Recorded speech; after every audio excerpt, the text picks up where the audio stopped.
కన్యరాశి కనుక చూసుకుంటే ఈ మంత్ ఓవరాల్గా ఎలా ఉందో మనం చూద్దాం. ఇందులో ఉన్న నక్షత్రాలు చూస్తే ఇందులో ఉత్తర 2, 3, 4 పాదాలు, హస్త 1, 2, 3, 4 పాదాలు, చిత్త 1, 2 పాదాలు అంతా కన్యరాశిలో ఉంటారు. పేరు బలం బట్టి మనం చూసుకుంటే వీళ్ళకి టో, పా, పీ, పు, షం, నా, పాపే అనే లెటర్స్ కూడా ఈ కన్యరాశిలో ఉంటారని గమనించాలి.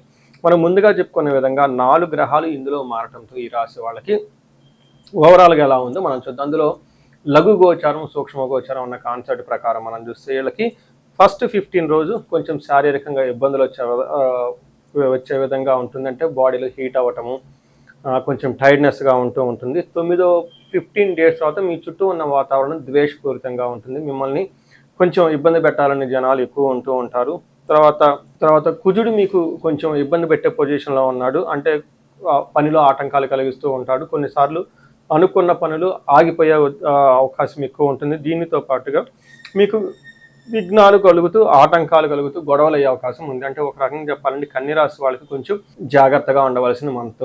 అంటే ఏ ప్రకారంగా చూసుకున్నా కొంచెం ఇబ్బందులు, సవాళ్ళతో కూడుకొని మిమ్మల్ని అగౌరవపరచాలి అనుకునే వాళ్ళు మీ చుట్టూ ఉండేవాళ్ళు ఎక్కువ ఉంటారు. కొంచెం గమనించుకొని ఎవరితో పడితే వాళ్ళతో మీరు కొంచెం కలవకుండా, డీలింగ్స్ పెట్టుకోకుండా, బిజినెస్లు చేయకుండా కొంచెం ఆలోచించుకొని 1-2 సార్లు వెరిఫై చేసుకొని ముందుకెళ్తే ఈ మంత్ చాలా బాగుంటుందని గమనించాలి. ఎందుకంటే మన గ్రహం ప్రకారం చూసుకుంటే వీళ్ళకి సూర్యుడు 9వ స్థానంలో ఉండటంతో, 9వ స్థానంలో ఎప్పుడైతే సూర్యుడు ఉన్నారో మనకేం చెప్తారంటే సంస్కృతంలో నిందాపరాధ కలహం నిర్దోషచ్చ ధనక్షయ పుణ్యలాభార్థ నాశనాచ విరోధ విచార నవమే రవి భవేత్ అంటారు. అంటే 9వ స్థానంలో సూర్యుడు ఉంటే ఏమవుతుంది, నిందాపరాధం, పాపం మీరు చాలా అమాయకంగా ఉంటారు. కానీ మీకు ఎలాంటి తప్పు లేకపోయినా కానీ మిమ్మల్ని నిర్దోషులుగా ట్రై చేయాలని, మిమ్మల్ని బ్లేమ్ చేయాలని, మీ మీద బ్లేమింగ్స్ పెట్టాలని చెప్పి ట్రై చేస్తూ ఉంటారు. అంతేకాకుండా వృధాగా గొడవలు పెట్టుకుంటూ ఉంటారు. కలహం నిర్దోషచ్చ, మీలో ఎలాంటి లాభం లేకపోయినా కానీ మిమ్మల్ని కావాలని గొడవ పెట్టుకుంటూ ఉంటారు. ధనం కూడా కోల్పోతూ ఉంటారు. పుణ్య లాభార్థ నాశనాచ్చ, అంటే మంచి ఉద్దేశంతో మీరు రియల్గా వేరే వాళ్ళకి హెల్ప్ చేయాలని ముందుకెళ్తే మిమ్మల్ని అపార్థం చేసుకునే వాళ్ళు ఎక్కువ ఉంటారు. మీరు ఇచ్చిన పనికి రిజల్ట్ రాకపోక మిమ్మల్ని ఇంకా అపార్థం చేసుకునే వాళ్ళు ఎక్కువ ఉంటారు. దీన్ని ఎన్కాష్మెంట్ చేసుకునే వాళ్ళు ఎక్కువ ఉంటారని గమనించుకోవాలి. బట్ ఓవరాల్గా సూర్యుడు మంచి చేసి వెళ్ళిపోతాడని కూడా గమనించుకోవాలి.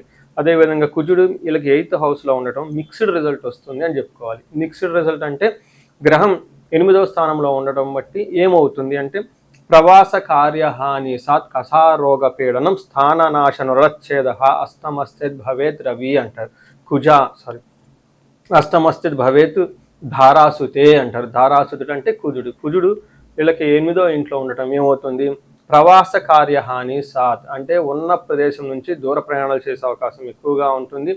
దగ్గు విపరీతంగా వచ్చే అవకాశం ఎక్కువగా ఉంటుంది. రుణచ్ఛేద, రుణాల యొక్క బాధలు ఎక్కువగా ఉంటాయి. మీరు ఇంతకుముందు డబ్బులు ఎవరైనా ఇవ్వాల్సి ఉంటే ఈ టైంలో వాళ్ళకి మీకు క్రెడిట్ కార్డు బిల్లులు కానివ్వండి, పెండింగ్ ఉన్న బిల్లుల రూపాయన మీకు వచ్చి ఇబ్బందులు పెట్టే అవకాశం ఎక్కువ ఉంటుందని గమనించుకుంటూ ఉండాలి.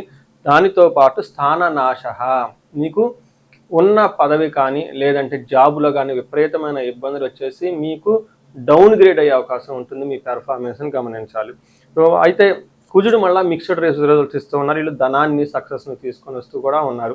అంటే ప్రతి గ్రహం మీకు కొన్ని సవాళ్లతో పాటుగా కొంచెం ఫేవరైట్గా చేసే అవకాశం కూడా ఉంది. ఫైనల్గా చాలా ఇంపార్టెంట్, శుక్రుడు 10వ స్థానంలో ఉండటంతో ఇప్పటిదాకా మీకు అనుకూలంగా ఉన్న స్త్రీలు ఎవరైతే ఉంటారో మీకు ఎదురు తిరిగే అవకాశం ఉంటుంది. ఇదే విధంగా స్త్రీలకైతే మీకు ఇప్పటిదాకా అనుకూలంగా ఉన్న ఆఫీస్లో కానీ ఇంట్లో కానీ ఎవరైనా జెంట్స్ ఉంటే వాళ్ళకి మీకు ఎదురు తిరిగి మీకు నెక్ టు నెక్ ఢీ అనేటట్టు మాట్లాడే ఉండే అవకాశం ఎక్కువ ఉంటుంది. కాబట్టి మనకేం చెప్తారంటే వెకులం చైవ నిస్సత్వం మర్ధానాశనం రిపోభయ స్త్రీ సౌఖ్యహాని మాప్నోతి దశమస్తే భగవత్ భృగునందనే అని చెప్తారు. అంటే భృగునందుడు అంటే శుక్రుడు వీళ్ళకి 10వ స్థానంతో ఉండటంతో వెకులం అంటే మనసులో ఎప్పుడు ఏదో ఒక బాధగా ఉండే అవకాశం ఉంటుంది. తర్వాత నిస్సత్వం అంటే ఏమీ చేయలేకపోతాం, ఏదైనా చేయాలనుకున్నా కానీ చేయలేకపోవటం, శారీరకంగా అర్ధనాశనం, ధనం కోల్పోతూ ఉంటారు. స్త్రీ సౌఖ్యం హాని అంటే ఇప్పటిదాకా మీకు స్త్రీలు సపోర్ట్గా ఎవరైనా ఉంటే వాళ్ళ నుంచి మీకు అపోజిషన్ వస్తుంది. ఇన్ ద సేమ్ వర్స్ స్త్రీలైతే జెంట్స్ నుంచి అపోజిషన్, మిమ్మల్ని కావాలని చెప్పేసి ఆటంకాలు పెట్టేవాళ్ళు ఎక్కువగా ఉంటారు. మిత్రుల ద్వారా లాభము, ఉద్యోగ లాభం కూడా చూపిస్తూ ఉన్నాయి. ఒక రకంగా చెప్పాలంటే మిక్స్డ్ రిజల్ట్ అని మనం చెప్పుకోవచ్చు. అయితే శుక్రుడు 4వ స్థానంలో చూడటంతో శుక్రుడు ఇక్కడ మంచి కూడా చేస్తున్నాడు. ఏ విధంగా వెహికల్ కొనుక్కోవచ్చు, ఫ్రిడ్జ్ కొనుక్కోవచ్చు, ఇలాంటి ఏసీలు కొనుక్కోవచ్చు, లేదంటే మీకు లగ్జరీ కంఫర్టబుల్గా ఉండే ఐటమ్స్ మీకు కొనుక్కోవచ్చు. చక్కగా ఫుడ్ తినవచ్చు, ఇల్లు కొనుక్కునే అవకాశము, ఇంటిని డెకరేట్ చేసుకునే అవకాశం ఇదంతా ఉంటుంది. ఒక రకంగా ఇక్కడ మీకు ప్రతి గ్రహము అనుకూలంగా ప్రతికూలంగా ఉంది కాబట్టి ఓవరాల్గా కొంచెం జాగ్రత్తగా ప్లాన్ చేసుకుంటే బాగుంటుంది.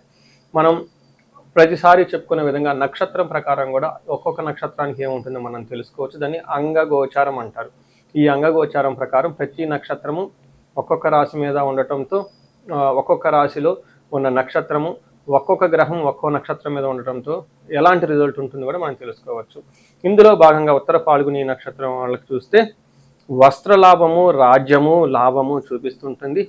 అంటే వీటితో పాటుగా పరవాసము, అంటే కొన్ని రోజులు అవుట్ స్టేషన్లో ఉండే అవకాశం, లేదంటే ఫారిన్లో ఉండే అవకాశం ఉంటుంది.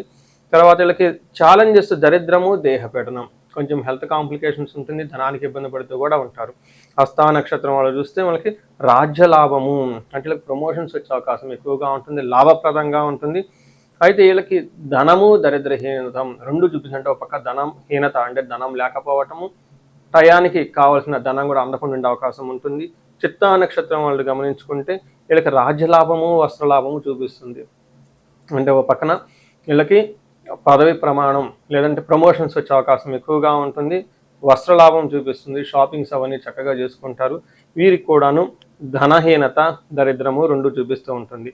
ఇంతేకాకుండా అస్తా చిత్తా నక్షత్రాలకు సూర్యుని యొక్క ప్రభావం ఉండటంతో శారీరకంగా గాయాలయ్యే అవకాశం ఉంటుంది. ఉత్తర పాల్గొనే నక్షత్రం వాళ్ళకి పశునాశనం, అంటే అగ్రికల్చరల్ రిలేటెడ్ మనకి వ్యవసాయదారులు ఎవరైనా ఉంటే వాళ్ళకి సపోర్ట్ ఇవ్వాల్సిన ఎద్దులు కానివ్వండి, లేకుంటే ఇలా పశునాశనం అని చెప్తూ ఉంటారు. అయితే సిటీలో ఉన్న వాళ్ళు ఎన్ఆర్ఐలకు వీళ్ళు ఉండదు కాబట్టి వీళ్ళకి బాగా రిసోర్స్ఫుల్గా ఉండి సపోర్టివ్గా ఉండే వనరులు అండ్ రిసోర్సెస్ అందుబాటులో లేకుండా ఇబ్బంది పడే అవకాశం ఉందని గమనించాలి. సో చూశారు కదండి ఈ రాశి వాళ్ళకి ఎలా ఉందో. అయితే ముఖ్యంగా ఒక విషయం మీరు బాగా గమనించుకోవాలి, రెండు గ్రహాలు అనుకూలంగా లేకపోవడంతో, ఫస్ట్ సూర్యుడు, రెండోది కుజుడు కూడా అనుకూలంగా లేకపోవడంతో సూర్య నమస్కారాలు చేయటం, తర్వాత సుబ్రహ్మణ్యేశ్వర స్వామిని ఆరాధించటము, వీటితో పాటు లక్ష్మీనారాయణని చక్కగా పూజిస్తూ ఉంటే మీకు ధనము, ఐశ్వర్యం వచ్చే అవకాశం ఉంటుంది.